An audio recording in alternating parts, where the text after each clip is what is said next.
If you talk about the people behind the brand, the people behind the product, it's much easier to create an intimate connection between brand and audience.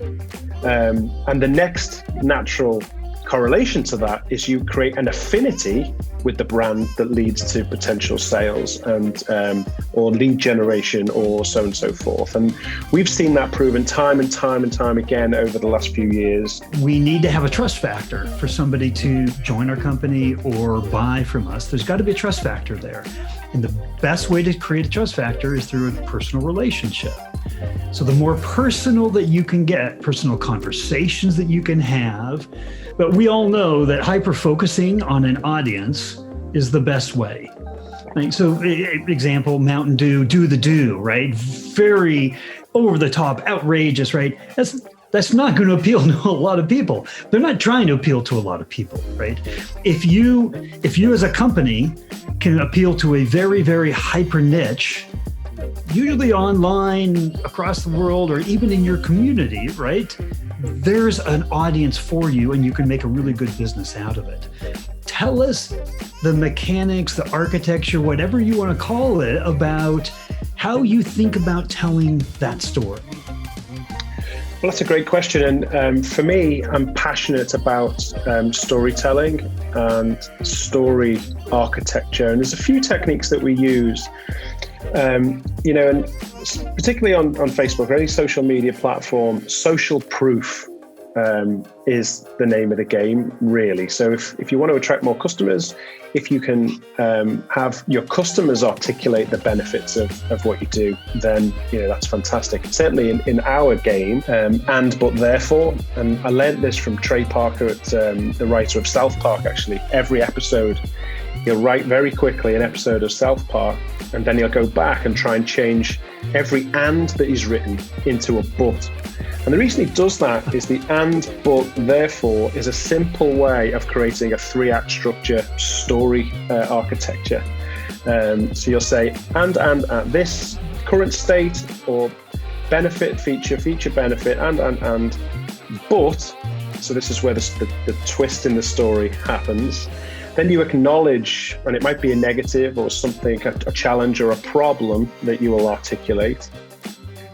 Therefore, and introduce your solution. So and, but, therefore. And if you write any paragraph with the and, but, therefore formula, it is a story, because you've got the status quo, you've got change and conflict, and you've got resolution. It's just super simple. It's about the authenticity and the integrity of the message, not the production values. And in some cases, we've seen conversion rates increase the more homemade it looks, because it's more believable. What is your advice for the listeners here in terms of the difficulty of creating content? Just get over that hurdle, right? So we were talking earlier about a podcast I used to do, and I remember the first few episodes, and if you go back and listen to them, in my opinion, they sound awful, really. But I was a terrible interviewer.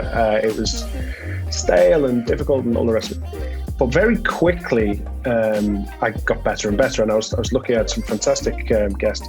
But I had to get started in order to get to the end place. And my biggest piece of advice with any of this, the same thing applies. Just start. 60, 70, 80% where you want it to be is okay at the beginning, because actually quickly, rather than thinking, is this good enough? Is it going to work? You quickly find out. So let's assume the first 10 pieces of content are going to sink, are going to die.